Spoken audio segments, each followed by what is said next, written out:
नमस्ते दोस्तों, स्वागत है आपका आज के इस वीडियो में। आज के इस वीडियो में हम सर्वनाम का चौथा भेद सीखने वाले हैं, जिसका नाम है निजवाचक सर्वनाम। तो देखिए दोस्तों, यहाँ पर फलक पर मैंने आपके सामने निजवाचक सर्वनाम की परिभाषा और उसके कुछ उदाहरण लिखे हैं। सबसे पहले निजवाचक सर्वनाम का अर्थ और परिभाषा देख लेते हैं। देखिए यहाँ पर निज इस शब्द का मतलब होता है अपनापन दिखाना या फिर करीबी रिश्ता दिखाना। अब देखिए यहाँ पर निजवाचक सर्वनाम यह शब्द हमने देखा है। निज का मतलब है अपनापन, करीबी रिश्ता, करीबी संबंध, नजदीकी संबंध होना। अब देखिए निजवाचक सर्वनाम की परिभाषा हमें क्या सिखाती है, चलिए देख लेते हैं।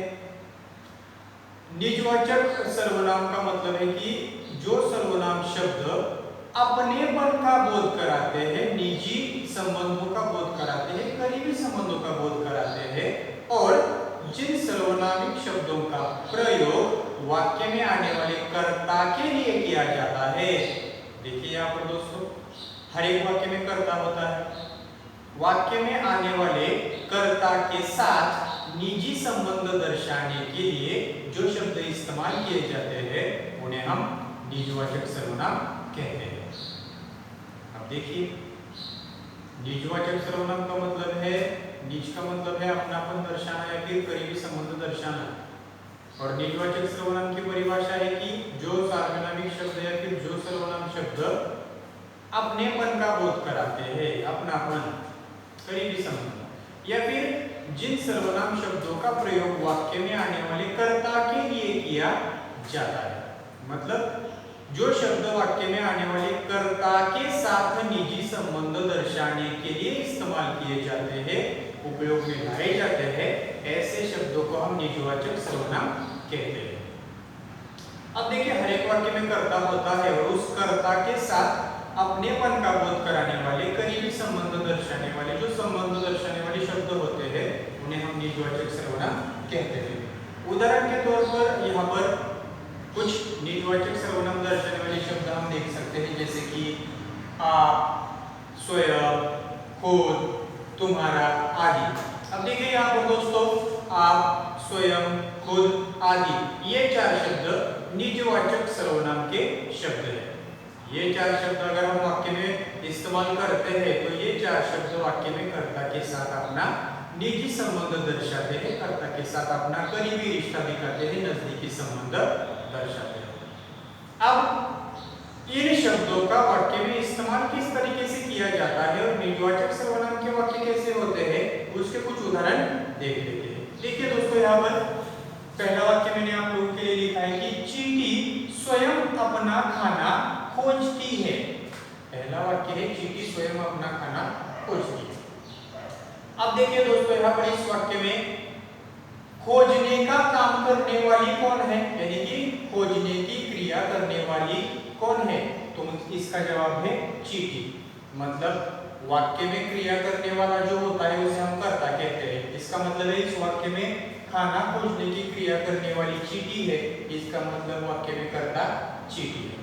अब चींटी इस कर्ता के साथ करीबी संबंध, अपनापन और निजी संबंध दर्शाने वाला शब्द वाक्य में कौन सा है, देखिए चींटी स्वयं। देखिए दोस्तों, यहाँ पर चींटी स्वयं, इसका मतलब है चींटी इस कर्ता के साथ स्वयं, यह शब्द अपना करीबी रिश्ता दिखाता है, निजी संबंध दिखाता है, अपनेपन का बोध कराता है। चींटी स्वयं अपना खाना खोजती है। मराठी में हम उसे कह सकते हैं कि मुंगी स्वतः आपलं जेवण शोधत असते। यानी कि स्वयं यह जो शब्द है, स्वयं यह शब्द यहाँ पर चींटी इस कर्ता के साथ निजी संबंध दर्शाता है। मतलब चींटी के लिए, चींटी खुद काम करती है, इसीलिए चींटी ने खुद के लिए या फिर हमने चींटी के लिए स्वयं यह शब्द इस्तेमाल यहाँ पर किया है। इसका मतलब है स्वयं यह शब्द चींटी का निजी संबंध दर्शाने वाला शब्द है, चींटी के साथ अपनापन दर्शाने वाला शब्द है, चींटी के साथ करीबी रिश्ता दर्शाने वाला शब्द है। चींटी स्वयं अपने आप खाना खोज लेती है, कर्ता के साथ निजी संबंध दर्शाने वाला शब्द है यहाँ पर स्वयं। देखिए दोस्तों, यहाँ पर दूसरा उदाहरण हम देख लेते हैं। तुम तुम्हारा काम पूरा करो। अब देखिए यहाँ पर हम अपने दोस्त से कह रहे हैं कि तुम यह मध्यम पुरुषवाचक सर्वनाम है। दूसरे व्यक्ति से जब हम बात करते हैं तब हम उसे सूचना देते हैं, आदेश देते हैं या फिर उपदेश देते हैं, तुम तुम्हारा काम पूरा करो। अब इस वाक्य में देखिए कि काम पूरा करने वाला कर्ता कौन है? काम पूरा करने वाला या फिर काम पूरा करने की क्रिया करने वाला कौन है? तुम, यानी कि मध्यम पुरुषवाचक सर्वनाम तुम इस शब्द का संबंध है, फिर तुम इस शब्द के साथ निजी संबंध दर्शाने वाले या फिर करीबी रिश्ता अपनापन दर्शाने वाला शब्द है तुम्हारा। तुम तुम्हारा काम पूरा करो। इसका मतलब है तुम इस कर्ता के लिए वाक्य में तुम्हारा यह निजवाचक सर्वनाम दर्शाने वाला शब्द यहाँ पर इस्तेमाल किया गया है। तुम तुम्हारा काम मतलब तुम इस सर्वनाम के साथ हमने तुम्हारा एक शब्द भी वहां पर जोड़ दिया है। इसका मतलब है तुम इस कर्ता के साथ निजी संबंध दर्शाने वाला शब्द है तुम्हारा। तुम्हारा यह शब्द तुम इस कर्ता के साथ अपनेपन का बोध कराता है, करीबी रिश्ता दर्शाता है, इसलिए हम उसे कहते हैं तुम्हारा निजवाचक सर्वनाम। अगला उदाहरण देखिए दोस्तों, मैं खुद सामान लेकर आऊंगा। वाक्य में सामान लेकर आने की क्रिया करने वाला कौन है? मैं हूं। देखिए आप दोस्तों, वाक्य में कर्ता कौन है? क्रिया करने वाला कर्ता है मैं। अब मैं इस कर्ता के साथ निजी संबंध दर्शाने वाला शब्द है खुद। मैं खुद सामान लेकर आऊंगा, इसका मतलब है मैंने अपने लिए दो शब्दों का इस्तेमाल किया है। पहला सर्वनाम है मैं, दूसरा सर्वनामिक शब्द है खुद, मतलब मैं खुद सामान लेकर आऊंगा। मेरे साथ या फिर मैं इस कर्ता के साथ अपनेपन का संबंध दर्शाने वाला, निजी संबंध दर्शाने वाला शब्द है खुद।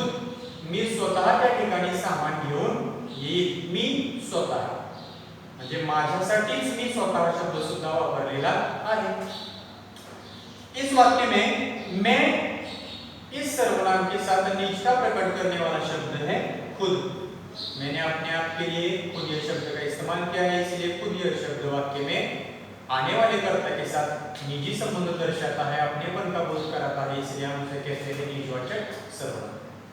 अगला उदाहरण देखिए दोस्तों, मैं अपने आप खाना ले लूंगा। अब देखिए फिर से एक बार आप ये शब्द आया है, मैं अपने आप खाना ले लूंगा। अब खाना लेने वाला कौन है? मैं हूं। वाक्य में देखिए कर्ता कौन है? खाना लेने की क्रिया करने वाला कौन है? मैं हूं। और मैं इस कर्ता के साथ निजता प्रकट करने वाला शब्द कौन सा है? अपने आप। मतलब मैं अपने आप खाना ले लूंगा, मी स्वतः जेवण घेईन, माझे मी जेवण घेईन, मी स्वतः माझे मी जेवण घेईन। इसका मतलब है मैं इस कर्ता के साथ निजता प्रकट करने वाला, आपसी संबंध दर्शाने वाला शब्द है आप। मैं अपने आप खाना ले लूंगा, मुझे किसी की जरूरत नहीं है, मैं खुद निजी हूं, मैं खुद, मेरे साथ मेरा करीबी संबंध है, मैं खुद अपना काम कर लूंगा, मुझे किसी की जरूरत नहीं। मैं अपने आप खाना ले लूंगा। इस वाक्य में आप यह शब्द मैं इस सर्वनाम के साथ निजता प्रकट करता है, अपनेपन का बोध कराता है, इसलिए हम उसे कहते हैं निजवाचक सर्वनाम। आखिरी उदाहरण देखिए दोस्तों, तुम्हें अपना काम स्वयं करना चाहिए। देखिए एक उपदेश किया गया है, तुम्हें अपना काम स्वयं करना चाहिए। वाक्य में काम करने वाला कौन है? कर्ता, तुम यह करता है। भविष्य में काम करने वाला कौन है? तुम, मतलब तुम करता है। तुम यह जो करता है, इस कर्ता के साथ निजता प्रकट करने वाला या फिर निजी संबंध दर्शाने वाला शब्द है आप। स्वयं यह शब्द है यहाँ पर। अब देखिए तुम्हें अपना काम स्वयं करना चाहिए। इस वाक्य में स्वयं यह शब्द तुम इस कर्ता के साथ अपना करीबी संबंध दर्शाता है, अपनेपन का बोध कराता है, निजता प्रकट करता है, इसीलिए ऐसे शब्दों को कहा जाता है निजवाचक सर्वनाम। तुम अपना काम स्वयं करो, दूसरों को करने के लिए मत कहो। इसका मतलब है हिंदी में वाक्य में आने वाले जो शब्द कर्ता के लिए या फिर कर्ता के साथ निजी संबंध दर्शाने के लिए इस्तेमाल किए जाते हैं, कर्ता के साथ अपनेपन का करीबी रिश्ता दिखाने की कोशिश करते हैं, ऐसे शब्दों को हम निजवाचक सर्वनाम कहते हैं। याद रखिए दोस्तों, निजवाचक सर्वनाम दर्शाने वाले कुछ कम शब्द है, इसका मतलब है कि एक बहुत छोटे से शब्द है, बहुत कम मात्रा में शब्द है, जैसे कि 4-5 शब्द यहाँ पर हम बता सकते हैं, जैसे कि आप, स्वयं, खुद, अपना, तुम्हारा। ये जो शब्द है ये कर्ता के साथ निजता प्रकट करते हैं, इसका मतलब है इन शब्दों को हम कह सकते हैं कि निजवाचक सर्वनाम। अब देखिए दोस्तों, आज के इस वीडियो में जो बातें पढ़ाई गई है, आशा करता हूँ कि सारी बातें आपके समझ में आ चुकी होंगी।